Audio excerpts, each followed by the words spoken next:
você não tem libido. Hã? Pô, agora descobriu, né? Finalmente, pô, agora matou a charada, pô. Tomar em jejum meia colher de café de bicarbonato de sódio em um copo d'água. Você pega o bicarbonato de sódio. Se você acordar durante a madrugada, ela vai dizer para você assim, ó. Eu acordo de manhã, acordo às 3 da madrugada e vou fazer xixi. Porque eu acordo porque eu estou com a bexiga cheia. Eu falo, não é verdade. Você sabe que mulher tem bexiga menor do que homem, né? Sabia disso? Eu tenho 2 tipos de obesidade. Eu tenho obesidade tipo maçã, que é maligna, e eu tenho obesidade tipo pera, que é benigna. Aquela mulher que tem a cintura fina e os quadris largos. Você tem colocado as dicas do Dr. Lair em prática? Então, conte pra gente as melhorias que o Dr. Lair tem feito em sua vida. De acidez, queimação no estômago, vivi à base de Torcilax, de dipirona. Depois que eu fiz uma reeducação alimentar e passei a usar o limão. Grave em vídeo e mande pelo WhatsApp. Vamos lá, todo mundo vendo. Todo mundo vendo. Tô no... O pior que está tendo. Próximo, problema dentário. Ei, meu Deus do céu. Você não tem ideia o quanto que isso é sério. Você não tem ideia. Cada dente tem uma correspondência de um meridiano. Cada dente tem uma correspondência de diferentes órgãos. O dente do meridiano do fígado, se estiver doente, o fígado está doente. Você tem um problema hepático, é o seu dente correspondente ao meridiano hepático. Isso aí está estudado e mais estudado na medicina chinesa, muito bem, comprovado recentemente. Germes que infectam os dentes são responsáveis por um grande número de doenças que se manifestam em outras partes do corpo. Tá? Aí, ó, Weston Price, George Manning. George Manning foi o cara que inventou o tratamento de canal. A Sociedade Americana de Endodontia foi criada por ele.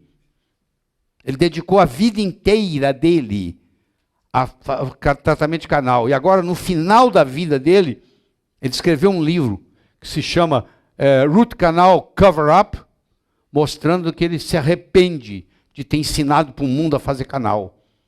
Porque a maioria dos canais estão infectados. Eu sei que vai ser difícil você entender isso. Mas um canal, um dente molar, por exemplo, ele pode chegar a ter até 10 quilômetros de ramificações. Se você juntar, dá 10 quilômetros. 6 quilômetros é a média. Então, por melhor que você faça o tratamento do canal, sempre vai ficar um resquício lá, sempre vai ficar um problema. Quanto mais avançado o tratamento médico falha, pense odontologicamente.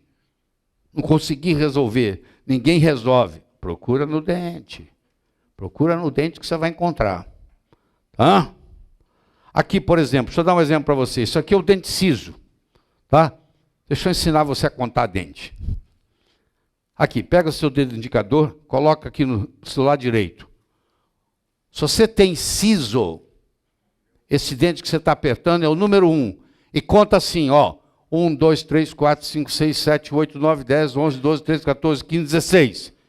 17, 18, 19, 20, 21, 22, 23, 24, 25, 26, 27, 29, 32. Se você não tem o siso, esse que você está apertando é o 2. 2, 3, 4, 5, 6, 7, e assim vai. Então aqui, ó, você vai ver aqui, ó. Começa do siso, ó. Olha lá. 1, 2, 3, 4, 5, 6, 7, 8, 9, 10, 11, 12, 13, 14, 15, 16. Agora está do lado esquerdo, que eu fui aqui do lado direito, agora estou do lado esquerdo. Aí eu começo. 17, 18, 19, 20... Cada dente desse está relacionado com uma coisa. Por exemplo, aqui está o dente ciso. Ele está relacionado com o coração, ele está relacionado com o intestino delgado, ele está relacionado com o triplo aquecedor, ele está relacionado com circulação e com os meridianos sexuais. Se você tiver um problema sério no siso, você não tem libido. Tá? Pô, agora descobriu, né? Finalmente, pô, agora matou a charada, pô.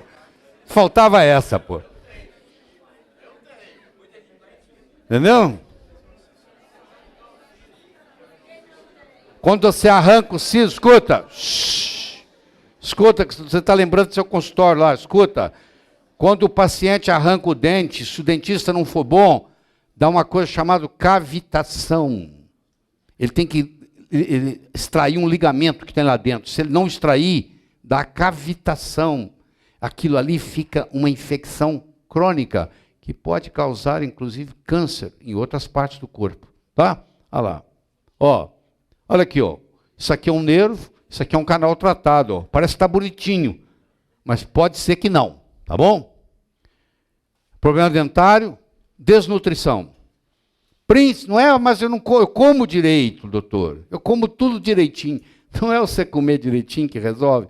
Eu quero saber se você tem ácido clorídrico para digerir, comer direitinho. Não adianta você comer. Se você tem, vamos fazer o teste se o seu ácido clorídrico está normal ou não. Segunda-feira de manhã você vai fazer na sua casa, o que eu vou te ensinar agora. E você vai ensinar o seu paciente a fazer, porque é barato, você vai ver que não precisa de nada, e você vai saber se o seu ácido clorídrico está bom ou não. Teste da avaliação do ácido clorídrico estomacal. Se não tiver bom, você tem que repor com cloridrato de betaína, senão o paciente não melhora. Tomar em jejum meia colher de café de bicarbonato de sódio em um copo d'água. Você pega o bicarbonato de sódio, essa soda, baking soda que você tem em casa, bicarbonato de sódio, você pega meia colher, não é de chá, colher de chá não. Tem colher de sopa, tem colher de sobremesa, tem colher de chá e tem colher de café. Uma colher de café, um terço de uma colher de chá. Você vai pegar meia colher de café e colocar em um copo d'água, em jejum. Você vai tomar e vai marcar 5 minutos no relógio. Você vai monitorar, você vai engolir e você tem que monitorar por 5 minutos. Avaliar o tempo, até 5 minutos, para arrotar. Por que você vai arrotar? Porque o ácido clorídrico do seu estômago vai se combinar com o bicarbonato de sódio que você acabou de colocar e vai gerar um gás chamado CO2, que vai vir e você vai ter um arroto. Tá? Quando o seu ácido clorídrico está normal, em menos de 3 minutos no máximo, você arrota.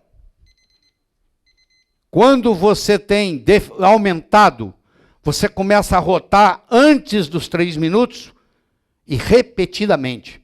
Um arroto, outro arroto, outro arroto, outro arroto. Com 2 minutos você já começa a arrotar. E se o seu ácido clorídrico tiver diminuído, até 5 minutos você não teve arroto nenhum, que a maioria de vocês vai dar, sim. Isso você vai ensinar para o seu paciente. E o paciente vai relatar para você os arrotos. Doutor, eu vim aqui para contar sobre meus arrotos. É melhor do que contar sobre os puns, não é? Não é melhor do que... Né? Não é melhor? Pois é. Se o seu paciente arrotou, um arroto em torno de 3 minutos, não tem nada para preocupar. Se ele arrotou menos de 2 minutos, várias vezes, ele tem excesso de ácido clorídrico. Vai ser 1 em 1000. Ele tem a síndrome de Zollinger-Ellison. É o único lugar onde você tem aumento de ácido clorídrico, é a síndrome de Zollinger-Ellison. E se ele não arrotar, que vai ser a grande maioria, e você só monitora até 5 minutos, depois não vale mais, ele tem deficiência de ácido clorídrico. Então ele já vai, daqui um pouquinho ele vai ter que relatar a temperatura para você, nós vamos chegar lá. E agora ele vai ter que relatar o arroto. Você põe ele para trabalhar, semana que vem você volta aqui com o seu placar de arroto e a sua temperatura corporal. Entendeu? É melhor do que mandar fazer anestesia, introduz aquela coisa lá dentro do estômago, mede o pH. Os hospitais fazem isso. Hein? Não precisa, está aqui, Isso aqui é o bonito da tecnologia. Como é que você simplifica para resolver o problema no seu consultório? E eu quero notícia de todo mundo no próximo módulo, hein? Como é que foi o seu? Foi assim que eu descobri que eu precisava tomar cloridrato de betaína. Tá? Assim que eu descobri. Se você acordar durante a madrugada, eles querem medir o que acontece. Quando você acorda durante a madrugada, das duas, uma. Você acordou por causa do cortisol ou porque a melatonina está muito baixa? Porque a melatonina faz você dormir e manter-os dormindo. Tá? Então, quando essa pessoa aqui, ó, ela vai dizer para você assim, ó, eu acordo de manhã, agora acordo às 3 da madrugada e vou fazer xixi. Porque eu acordo porque eu estou com a bexiga cheia. Eu falo, não é verdade. Sua mulher está deitada do seu lado, tem a bexiga menor que a sua e não acorda para urinar de madrugada. A bexiga dela é menor que a sua. Você sabe que mulher tem bexiga menor do que homem, né? Sabia disso? Vai lá na fila do banheiro que você vai ver. Dá uma passada na fila do banheiro, você vê a quantidade de mulher que está na fila lá. No de homem tem pouca gente. Nós temos a bexiga maior do que vocês. Eu fico aqui o dia inteiro sem fazer xixi. O dia inteiro. Estou tomando água lá. Então, olha só. Esse indivíduo aqui, ele pensa que ele acordou por causa do xixi. Não. O cortisol acordou ele e ele foi fazer xixi. Se o cortisol não acordasse, ele dormia a noite inteira. Tanto é que ele vai urinar, não tem quase nada. Se você coletar lá o que ele urinou, quase nada. Ele não acorda por causa da urina. Eu quero que você saiba disso. Ele acorda ou porque o cortisol dele está alto, ou porque a melatonina dele está baixa, ou a combinação dos dois, que é muito comum. Eu tenho que tratar isso e tratar a melatonina. Deu para entender? Tá. Estou aqui. Esse caso aqui é a pessoa está estressada, mas está adaptada, tá? Se eu olhar o DEA desse indivíduo aqui, ó, o DEA está inclusive um pouquinho elevado, tá? Esse indivíduo, eu não sei qual a idade dele, mas ele pode estar elevado aqui, mas se ele tem 21 anos, ele tem 40 anos, desculpe, está aqui a idade dele. Ele tem entre 41 e 50 anos, o DEA dele está aumentado. Mas se eu trouxer o DEA para a juventude, está normal. O que eu quero trazer é para cá, ó. Eu tenho que trazer você para os 30 anos de idade, com os hormônios de 30 anos. É assim que é o parâmetro. Tá? A testosterona aqui está aumentada, independente de qualquer coisa. Aqui a testosterona está alta. Esse indivíduo aqui, o normal da testosterona dele tinha que ser isso aqui, ó, entre esse e esse. Aquilo está lá, ó. Então tem alguma coisa errada, provavelmente a dose está errada. A dose está errada. Quando eu aumento o cortisol, eu interfiro no pâncreas, porque eu diminuo a sensibilidade insulínica, eu aumento a vontade de ingerir carboidratos, eu diminuo a serotonina e eu aumento o peso na obesidade tipo maçã. Estresse pode levar a um quadro clínico de depressão. Por que estresse pode levar? Porque o cortisol aumentado bloqueia a produção de serotonina. Então eu tenho o estresse que eleva o cortisol, que baixa a serotonina. Por isso que eu posso levar um quadro de depressão. Eu tenho 2 tipos de obesidade. Eu tenho a obesidade tipo maçã, que é maligna, e eu tenho a obesidade tipo pera, que é benigna. Aquela mulher que tem a cintura fina e os quadris largos, pode até não ser bonita esteticamente. Ela é obesa, a mulher é obesa. Mas aquela obesidade é benigna. Agora, se ela tem obesidade acima da cintura, mais do que abaixo da cintura, é uma obesidade tipo maçã, os adipócitos aqui produzem muito mais citocinas inflamatórias. Tá? Isso é a obesidade tipo maçã, aqui, ó. A maior parte da obesidade dela está acima da cintura, e essa aqui é a obesidade tipo pera, a maior parte da obesidade dela está abaixo da cintura. Tá? Cortisol e a tireoide. Não adianta nada você assistir tudo isso aqui, achar muito interessante e não fazer nada. Quando você estiver indo para casa, você tem que ir pensando o seguinte: o que eu vou implementar? E eu quero deixar uma linda mensagem sobre envelhecer para você. Morra jovem o mais tarde possível, porque ninguém quer morrer velho. Ninguém quer morrer sem escutar, sem enxergar, usando fralda, esquecendo o nome do filho. O ideal é você morrer jovem o mais tarde possível.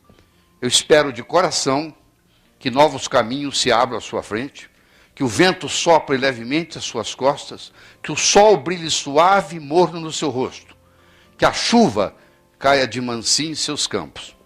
E até que nos encontremos de novo, que Deus lhe guarde nas palmas de suas mãos. Muito obrigado. Qual a nota que você dá de 1 a 10? Eu espero que você ajude a divulgar isso aí.